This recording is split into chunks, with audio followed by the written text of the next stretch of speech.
जब भी हम कोई जुमला बोलते हैं तो उसके हर हिस्से का एक ख़ास मतलब होता है। कभी वो मुकम्मल ख़्याल होता है तो कभी नामुकम्मल।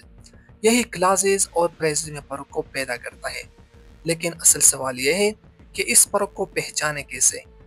डोंट वरी, आज की वीडियो में हम आसान और दिलचस्प मिसालों के साथ जानेंगे कि क्लॉज़ेज़ और फ्रेज़ेज़ में फ़र्क क्या है और इस यूनिट में इनके जितने भी अक़साम हैं इसको सीखने की कोशिश करेंगे, जैसा कि types of clauses and types of phrases. तो hello guys, welcome back to all of you on this platform ask English academy. Without wasting time, let's go ahead. Welcome back. तो चलिए फर्स्ट ऑफ ऑल फ्रेज को देख लेते हैं। Phrase अल्फाज का एक छोटा सा ग्रुप होता है जो पूरा मफहूम नहीं देता और इसमें कोई सब्जेक्ट या वर्ब मुकम्मल तौर पर नहीं होता। ठीक है, इसमें या तो नाउन्स होते हैं या वर्बल्स होते हैं। नाउन इसम को कहते हैं जबकि वर्बल्स ऐसे अल्फाज को कहते हैं जो बज़ाहिर वर्ब दिखे लेकिन वो वर्ब का काम नहीं करता। या तो वो नाउन का काम करता है या एडजेक्टिव का काम करता है या एडवर्ब का काम करता है। तो ऐसे वर्ड्स हमारे पास वर्बल्स कहलाते हैं। I'm gonna repeat. A phrase is a group of words that gives some meaning, not a complete meaning. So that's called phrase. अब एग्जाम्पल लेकिन living behind the dog. Living behind the dog अल्फाजों का एक ऐसा मजमूआ है जो हमें मुकम्मल मतलब नहीं देता, मुकम्मल समझ नहीं देता, इसीलिए ये एक फ्रेज कहलाता है। ठीक है, इसमें अगर आप गौर करें तो लिविंग क्या है? लिविंग एक वर्बल है जबकि डॉग यहाँ पे नाउन है। ठीक है, और ये हमें मुकम्मल समझ नहीं देता, इसलिए एक फ्रेज कहलाता है। आगे एग्जाम्पल भी आप देखें, ये सारे के सारे फ्रेजेस है। आगे है व्हाट इज अ क्लास, कि एक क्लास क्या होता है। तो क्लास अल्फाजों का एक ऐसा मजमुआ होता है जो हमें मुकम्मल मफहूम देता है, जो हमें मुकम्मल समझ देता है। और क्लास में सब्जेक्ट और वर्ब दोनों होते हैं और कोई भी सेंटेंस या तो एक क्लास पर मुश्तमिल होता है या एक से ज़्यादा क्लासेस पर मुश्तमिल होता है। यहाँ पे अगर आप गौर करें तो उन्होंने मेंशन किया हुआ है कि वो सेंटेंस जिसमें बहुत सारे क्लासेस हों तो वो एक स्टूडियो अपार्टमेंट की तरह है जिसमें सिर्फ एक ही रूम होता है। ठीक है, और वो सेंटेंस जिसमें बहुत सारे क्लासेस होते हैं तो वो एक हाउस की तरह होता है जिसमें बहुत सारे रूम होते हैं। Alright guys, type of phrases and types of classes के बारे में इस बुक में इंफॉर्मेशन नहीं थी तो मैंने यहाँ पे एक टेबल बनाया हुआ है। आई होप कि इस टेबल से आपको समझ में आ जाएगा। तो first of all types of phrase को देख लेते हैं। टाइप्स ऑफ फ्रेज में हमारे पास noun phrase, adjective phrase, adverbial phrase, prepositional phrase and verb phrase आता है। तो चलिए first of all noun phrase को देख लेते हैं। नाउन फ्रेज क्या होता है? Noun phrase works like a noun in a sentence. Noun phrase किसी भी सेंटेंस में नाउन की तरह काम करता है। अब मिसाल देखें, a smart boy is playing. तो यहाँ पे अ स्मार्ट बॉय यहाँ पे एक नाउन फ्रेज है। क्यों? क्योंकि ये एक नाउन की तरह काम करता है। ठीक है, नाउन फ्रेज की खसूसियत ये भी है कि अगर नाउन फ्रेज को आप किसी भी नाउन से रिप्लेस करें तो उसमें कोई चेंजिंग नहीं होती। यहाँ पे देखें, a smart boy is playing. ठीक है, तो यहाँ पे अगर आप लिखें कि अली इज प्लेइंग तो इस सेंटेंस में किसी किस्म की ग्रामेटिकली गलती नहीं आ रही। The next one is adjective phrase. Adjective phrase भी एडजेक्टिव की तरह ही काम करता है। Describe a noun. एडजेक्ट जिस तरह एडजेक्टिव नाउन को डिस्क्राइब करता है तो इस तरह एडजेक्टिव फ्रेज भी नाउन को ही डिस्क्राइब करता है। मिसाल लेके, the girl with long here is my friend. तो यहाँ पे विद लॉन्ग हेयर यहाँ पे एक एडजेक्टिव फ्रेज है। ठीक है, ये नाउन को मॉडिफाई करता है, यानी कि गर्ल को मॉडिफाई करता है, यानी कि वो लड़की जो लॉन्ग हेयर वाली है तो वो मेरी दोस्त है। तो यहाँ पे विद लॉन्ग हेयर एक एडजेक्टिव फ्रेज है। आगे है adverbial phrase. Adverbial phrase tells how, when और where an action happen. Adverbial phrase हमें बताता है कि कोई काम कैसे, कब और कहाँ हुआ। अब मिसाल देख लीजिए, ही रैन विद हाई स्पीड। उन्होंने दौड़ा लेकिन कैसे दौड़ा? विद हाई स्पीड, तेजी के साथ दौड़ा, हाई स्पीड के साथ दौड़ा। तो यहाँ पे विद हाई स्पीड क्या है? ये एक एडवर्बल फ्रेज है। तो एडवर्बल फ्रेज भी हमारे पास एडवर्ब की तरह ही काम करता है, यानी कि वो वर्ड में मजीद इंफॉर्मेशन को ऐड कर रहा होता है। The next one is prepositional phrase.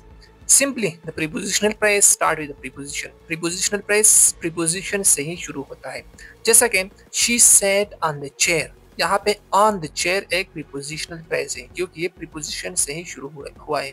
ठीक है, the last one is verb phrase. Verb phrase में हमारे पास एक मेन वर्ब होता है जबकि एक हेल्पिंग वर्ब होता है। मिसाल लेकिन, ही इज प्लेइंग फुटबॉल। तो यहाँ पे इज एक हेल्पिंग वर्ब है जबकि प्लेइंग एक मेन वर्ब है। ठीक है, सो दैट्स इट गाइस, ये थी टाइप्स ऑफ फ्रेजेस। अब हम टाइप्स ऑफ क्लासेस को देख लेते हैं। टाइप्स ऑफ क्लास में हमारे पास एक होता है इंडिपेंडेंट क्लास, दूसरा डिपेंडेंट क्लास एंड तीसरा relative class. First of all independent class को देख लेते हैं। Independent class gives complete meaning and can stand alone. Independent class हमें पूरा मतलब देता है और वो अगर अकेले भी आए वो हमें पूरा मतलब देता है, ठीक है। मिसाल लेके ही इज स्लीपिंग, तो ये एक इंडिपेंडेंट क्लास है क्योंकि इससे हमें कंप्लीट मतलब मिल रहा है, ठीक है। The next one is dependent class. Dependent class gives incomplete meaning and can't stand alone. Dependent class अगर अकेला जाए तो वो हमें पूरा मतलब नहीं देता, सही हो गया। और डिपेंडेंट क्लास को सबऑर्डिनेट क्लास भी कहते हैं क्योंकि इसमें सबऑर्डिनेट कंजंक्शन होते हैं। देखें, because he is sleeping, because he is sleeping एक डिपेंडेंट क्लास है क्योंकि इससे हमें पूरा सेंस नहीं मिल रहा, और इसमें अगर आप देखें तो बिकॉज यहाँ पे एक सबऑर्डिनेट कंजंक्शन है। The last one is relative clause. Relative clause begins with who, which, that and give us the extra information about noun and pronoun। Relative clause who, which या that से शुरू होता है और जो noun या pronoun के बारे में एक्स्ट्रा इंफॉर्मेशन देता है, जैसा कि the boy who is laughing is my brother। तो यहाँ पे who is laughing एक रिलेटिव क्लॉज है, ठीक है, क्योंकि ये नाउन ब्रदर के बारे में एक्स्ट्रा इंफॉर्मेशन दे रहा है। तो ये थी दोस्तों types of phrases and types of classes. I hope कि आपको समझ में आ गया होगा। तो चलिए प्रैक्टिस की तरफ बढ़ते हैं।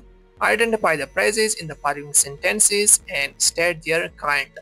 इन सेंटेंसेस को हमने पढ़ना है, इनमें से हमने फ्रेजेस को फाइंड आउट करना है और उसके स्टेट को यानी कि इसके टाइप्स को हमें बताना है, ठीक है, कि वो कौन सा टाइप है। तो फर्स्ट ऑफ ऑल हमारे पास है he was a man of great wealth. इसमें एक ही फ्रेज है, वो है ऑफ ग्रेट वेल्थ। यहाँ पे ऑफ ग्रेट वेल्थ एक एडजेक्टिव फ्रेज है। क्यों? क्योंकि वो उस मैन के बारे में इंफॉर्मेशन ऐड कर रहा है कि वो कैसा आदमी था, ठीक है। The second one is the principal was an old man of friendly disposition. तो इस सेंटेंस में दो फ्रेज है, एक तो है एन ओल्ड मैन जो कि नॉन फ्रेज है, and the second one is of friendly disposition जो कि एक एडजेक्टिव फ्रेज है, जो प्रिंसिपल के बारे में मजीद इंफॉर्मेशन ऐड कर रहा है कि वो किस मिजाज का, किस फितरत का आदमी था।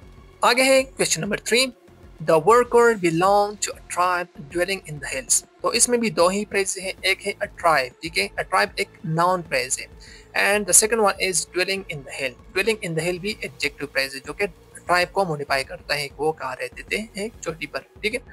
आगे है question number 4, there I met a boy with red hair.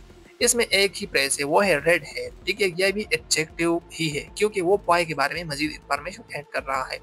आगे है क्वेश्चन नंबर 5 और इसका आपने मुझे कमेंट सेक्शन में बताना है कि इसमें कितने फ्रेज हैं और वो किस टाइप के हैं, ठीक है। अच्छा, क्वेश्चन नंबर 6 है he was a young man of great promise. तो यहाँ पे एक है यंग मैन, ठीक है, तो अ यंग मैन एक नाउन फ्रेज है और उसके अलावा अ ग्रेट प्रॉमिस एक एडजेक्टिव फ्रेज है जो कि अ यंग मैन के बारे में मजीद इंफॉर्मेशन ऐड कर रहा है। आगे है क्वेश्चन नंबर 7, ही वोर अ टर्बन मेड ऑफ गोल्ड। तो अ टर्बन यहाँ पे नाउन फ्रेज है एंड मेड ऑफ गोल्ड एक एडजेक्टिव फ्रेज जो कि टर्बन के बारे में मजीद इंफॉर्मेशन ऐड करता है। आखिरी क्वेश्चन है ही रैन विद ग्रेट स्पीड। इस सेंटेंस में एक ही फ्रेज है और वो है विद ग्रेट स्पीड, ठीक है। विद ग्रेट स्पीड एक एडवर्बल फ्रेज है, ठीक है, क्योंकि ये हमें बताते हैं कि वो कैसा दौड़ा, वो बहुत ही हाई स्पीड के साथ दौड़ा, ठीक है। तो जब हमें हाउ का जवाब दे तो वो हमारे पास एडवर्बल फ्रेज होता है।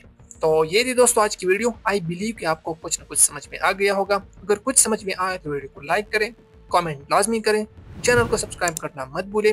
अगर टाइप्स ऑफ सेंटेंसेस के बारे में आपने जानना है तो इस वीडियो पर क्लिक करें। तब तक के लिए इजाज़त दीजिएगा। अल्लाह हाफिज़।